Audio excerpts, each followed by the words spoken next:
الحمدللہ رب العالمین والعاقبۃ للمتقین اللہم صلی علی محمد وعلی آل محمد کما صلیت علی ابراہیم وعلی آل ابراہیم انکا حمید مجید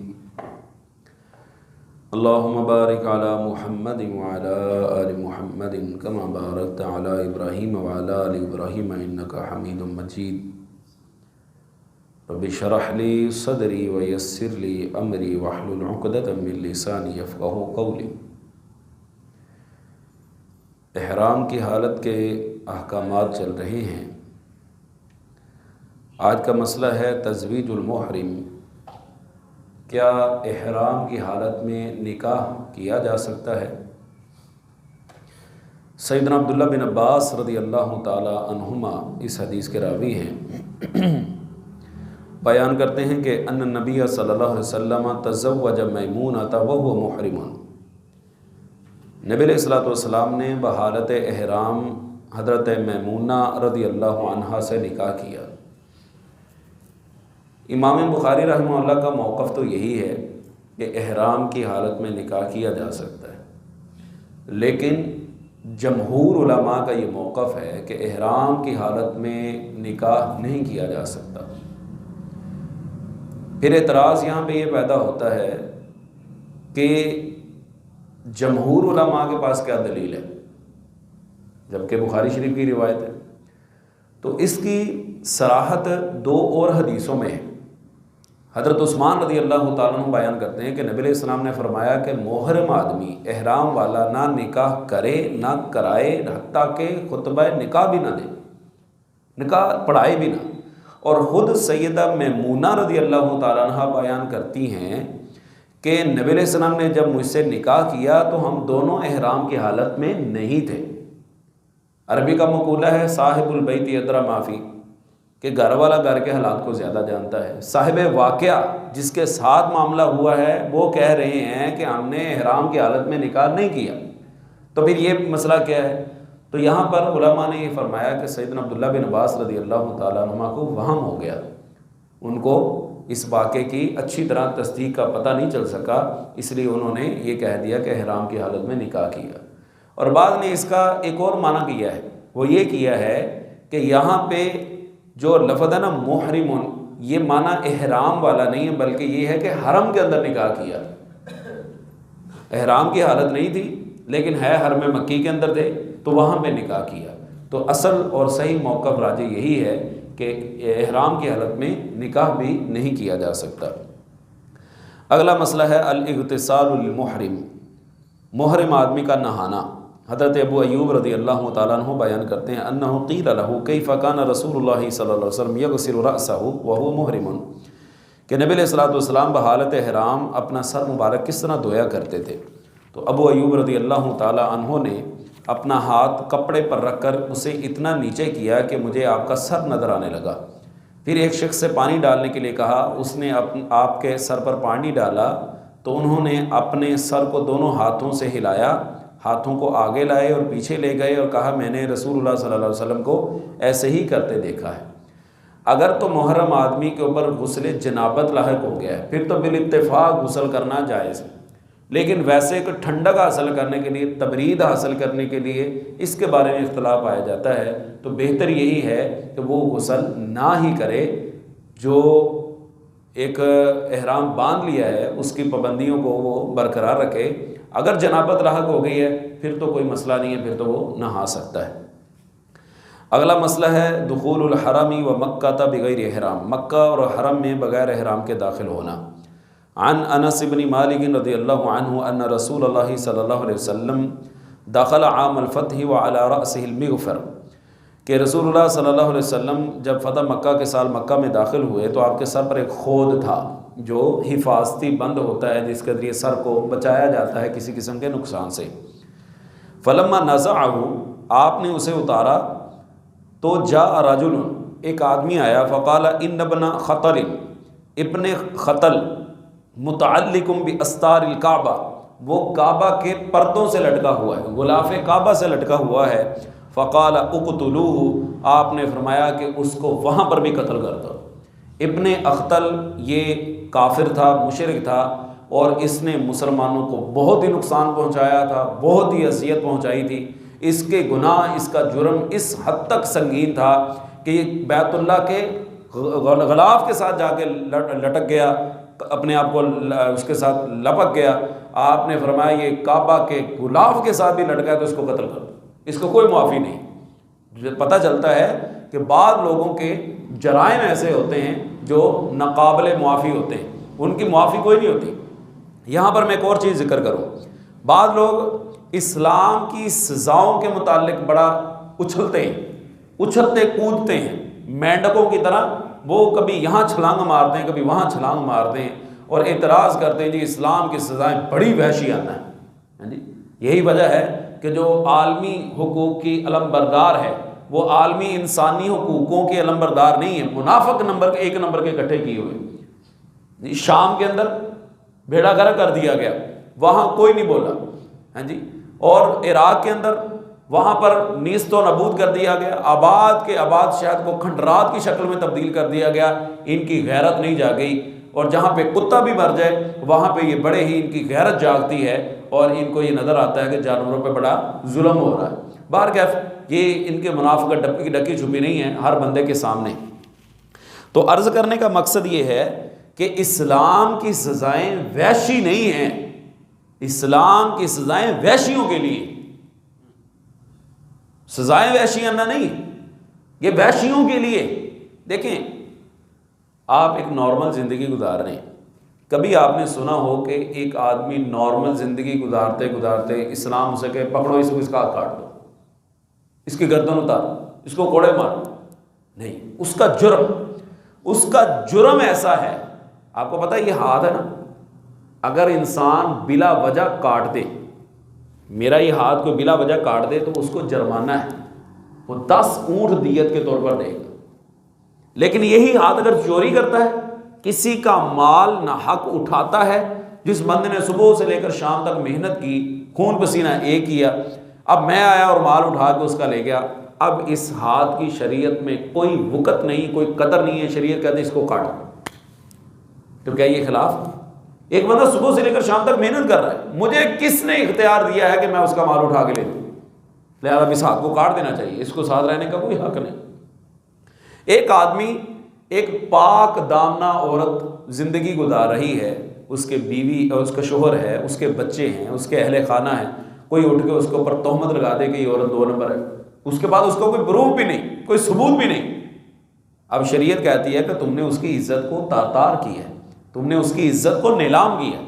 دیکھیں نا، ایک بات جب ہوا نکل جائے، ایک بندہ ہوا جب نکل جائے، ہوا خراب ہو جائے، اب میں لاکھ صفائیاں دیتا رہوں، کہنے والا کہہ کے چلا گیا، شرارت کر کے چلا گیا، آگ لگا کے چلا گیا، اب اس کو میں کیسے بجھاؤں؟ اب ایک عورت، ایک بیوی زندگی گزار رہی ہے، شریعت کہتی ہے کہ تم نے اس کے اوپر بلا وجہ تہمت لگائی، اس کو پکڑو اور اس کو 80 کوڑے لگاؤ، تاکہ معاشرے کو بھی پتہ چلے کہ بلا وجہ کسی عورت کے اوپر تہمت نہیں لگائی جاتی۔ ایک آدمی زندگی گزار رہا ہے، میں زندگی گزار رہا ہوں، میں نے کسی کا کوئی نقصان نہیں کیا، میں نے کسی آدمی کی بالفرض کسی جگہ انسلٹ کر دی، اب اس انسلٹ کا جواب تو یہ ہے کہ کسی موقع پر وہ بھی میری انسلٹ کر لے، چلو یہ تو بدلہ ہو گیا، لیکن یہ کیا معاملہ ہے کہ بے عزتی کی اور اس کے مقابلے میں اس کی گردن اتار دے، اس کو قتل ہی کر دے۔ اب اس نے اس کو جینے کے حق سے محروم کیا، جواباً اسلام کہتا ہے اس کو بھی جینے کا کوئی حق نہیں، تو کیا غلط ہے اس کے اندر؟ اس نے قتل کیا تو ٹھیک، اب جواباً اس کو قتل کر دیا تو وہ سزا وحشی ہوگی۔ اسلام کی سزائیں تو عقل کے بالکل عین مطابق، بالکل جرم کے مطابق ہیں، جس طرح کا جرم ہے اس طرح کی شریعت نے سزا رکھی۔ لیکن یہ جو منافق قسم کے لوگ ہیں نا، ان کو یہ سزائیں قبول نہیں۔ اب دیکھنا عرصہ دراز ہو گیا، ہمارے جیلوں کے اندر یہاں جو قیدی ہیں ان کو کسی کو پھانسی کی سزا ہوتی نہیں۔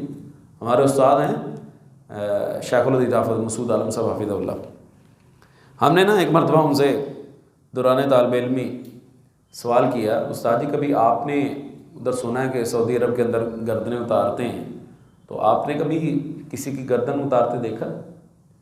کہنے لگے اس وقت بقیع الغرقت، جسے ہم جنت البقیع کہتے ہیں، وہاں پہ گردنیں اتارتے تھے، ہاتھ بھی وہاں پہ کاٹتے تھے، گردنیں بھی وہاں پہ اتارتے تھے، کوڑے وغیرہ وہاں پہ لگائے جاتے۔ اب تو وہ لے گئے بائی پاس والی سائڈ پہ جہاں پہ لوگ نہیں ہوتے۔ کہنے لگے، فرمانے لگے بیٹا میں نے ایک مرتبہ گردن اترتے دیکھی تھی، پورا ہفتہ بخار چڑھا رہا، پورا ہفتہ بخار ہی نہیں اترا. یہ کیفیت تھی. اور اسلام یہی تو کہتا ہے کہ جب آپ نے کوئی سزا دینی ہے تو لوگوں کے درمیان میں دیں تاکہ لوگوں کے اوپر اس کا ایک اثر ہو. اب کہاں کوئی ایسا سلسلہ ہے؟ نتیجہ کیا ہے؟ چلیں ان لوگوں کی مان لیں جی یہ سزائیں وحشیانہ ہیں، ختم کر دیں، روک دیں. اب بتائیں جرم کم ہوا کہ زیادہ ہوا؟ اگر تو یہ سزائیں ختم کرنے سے جرم کی مقدار کم ہو گئی ہے تو چلو ٹھیک ہے، سمجھ لیں، مان لیتے ٹھیک ہے. لیکن اگر نہیں تو پھر مان لیجئے کہ آپ نے فطرت کا انکار کر دیا ہے.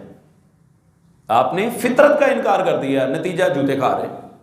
دن بدن آپ کو جرائم کی جو شرح ہے وہ بڑھتی نظر آ رہی. عدالتوں کے اندر کیس ہیں، سال سے ملتوی ہیں، کوئی ان کے اوپر توجہ دینے والا نہیں.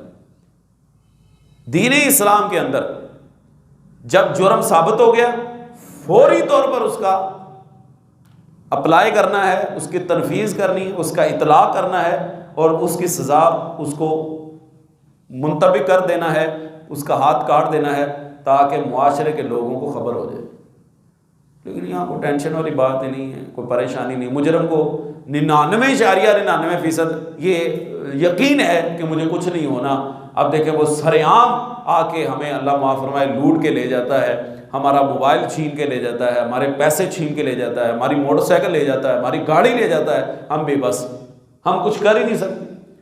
وہ جو مرضی کر کے چلا جائے، ہم کچھ کر ہی نہیں سکتے. یہی اگر پبلک کے سامنے، لوگوں کے سامنے اس کو سزا دی ہو تو معاشرے کے اندر جرم کی شرح کم ہوتی اور دن بدن اس کے اندر کمی آتی رہتی. بہرکیف ایک المیہ ہے جس کا صرف ایک اظہار ہی کیا جا سکتا ہے. اللہ تعالی ہمارے حال پہ رحم فرمائے. اگلا مسئلہ ہے الحج والنذور عن المیت والرجل یحج عن المرأة. میت کی طرف سے حج اور نظر کا پورا کرنا، نیز مرد کا عورت کی طرف سے حج کرنا. عن ابن عباس رضی اللہ عنہما ان امرأة من جہینۃ. سیدنا عبداللہ بن عباس رضی اللہ تعالیٰ عنہما بیان کرتے ہیں کہ جوہینہ قبیلے سے ایک عورت نبی علیہ السلام کے پاس آئی. فقالت، اور کہنے لگی، ان امی نذرت ان تحج. اللہ کے رسول صلی اللہ علیہ وسلم میری ماں نے نظر مانی تھی، منت مانی تھی کہ وہ حج کرے گی. فلم تحج حتی ماتت، تو وہ مر گئی، حج نہ کر سکی. افاحج عنہا، کیا میں اپنی ماں کی طرف سے حج کر سکتی ہوں؟ قال نعم، آپ نے فرمایا ہاں، حجی عنہا، اپنی ماں کی طرف سے حج تم کر سکتی ہو. فوت شدگان کی طرف سے حج عمرہ ہو سکتا ہے، لیکن یہ بات یاد رہے کہ پہلے اپنا فرض ادا کرنا ہے پھر کسی کی طرف سے کرنا ہے. میں نے ایک مجلس میں ذکر کیا تھا کہ نیابتاً حج یا عمرہ کرنا پہلے اپنی طرف سے کرنا ہے. ایک عمرہ آپ نے اپنی طرف سے کر لیا ہے، اس کے بعد جس کی مرضی طرف سے آپ کرتے رہیں. حج آپ نے اپنی طرف سے کر لیا ہوا ہے، اس کے بعد آپ جس کی مرضی طرف سے کر لیں. پھر آپ صلی اللہ علیہ وسلم نے ایک مثال کے ذریعے بات کو سمجھایا. قرآن و حدیث کے اندر مثالیں بہت زیادہ ہیں اور جس سے ہمیں پتہ چلتا ہے کہ مثالوں کے ذریعے بات بڑی سمجھ آتی ہے. آپ نے فرمایا ارأیتی، اب بھائی سوال کرنے والی کیا خیال ہے تیرا، لو کان علی امک دین، اگر تیری ماں کے ذمہ قرض ہوتا، اکنتی قاضیۃ عنہا، تو کیا تو اپنی ماں کی طرف سے وہ قرض ادا کرتی؟ اقض اللہ، اللہ کا حق ادا کرو. فاللہ احق بالوفا، اس لیے کہ اس کی ادائیگی تو بہت ضروری ہے. اللہ تعالیٰ زیادہ حق رکھتا ہے کہ اس کے حق کی وفا کی جائے. یعنی ماں کی طرف سے قرضہ اولاد نہیں ادا کرنا ہے نا، تو جب قرضہ اولاد ادا کرے گی تو حج عمرہ بھی ماں باپ کی طرف سے ہو سکتا ہے، فوت شدگان کی طرف سے ہو سکتا ہے. لہذا کہتے ہیں کہ اللہ کا حق ادا کرنے میں مرد عورت سب آگے، یعنی مرد کا عورت کی طرف سے اور عورت کا مرد کی طرف سے حج کرنا بالاتفاق جائز ہے. اس سے یہ بھی معلوم ہوا کہ میت کی طرف سے حج کرنا جائز ہے. حج الصبیان، بچوں کا حج کرنا کیسا ہے جی؟ عن السائب بن یزید رضی اللہ عنہ قال حج بی مع رسول اللہ صلی اللہ علیہ وسلم وانا ابن 7 سنین. سائب بن یزید رضی اللہ عنہ بیان کرتے ہیں کہ مجھے رسول اللہ صلی اللہ علیہ وسلم کے ساتھ حج کرایا گیا تھا جب کہ میں اس وقت 7 برس کا تھا. صحیح مسلم کی ایک روایت کے اندر ہے کہ بچہ ایک عورت نے اٹھا کے آپ صلی اللہ علیہ وسلم کی طرف بلند کیا اور کہنے لگی کہ کیا اس کے اوپر حج ہے؟ آپ نے فرمایا ہاں، لیکن تمہیں اس کا اجر ملے گا. یہ بات سمجھ لیں کہ اگر بچہ نابالغ ہے اور اس نے حج کر لیا تو اس کا وہ فرض ادا نہیں ہوا.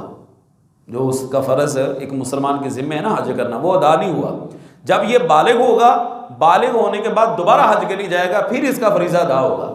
بلوغت سے پہلے ماں باپ اس کو لے کے گئے ہیں تو ماں باپ کو اس کا اجر ملے گا، لیکن بطور ایک مسلمان فرد کے اسلام کے امتی ہونے کی حیثیت سے اس کا یہ فرض ابھی ادا نہیں ہوا۔ بلوغت کے بعد، بالغ ہونے کے بعد اس کو وہ دوبارہ حج کرنا پڑے گا۔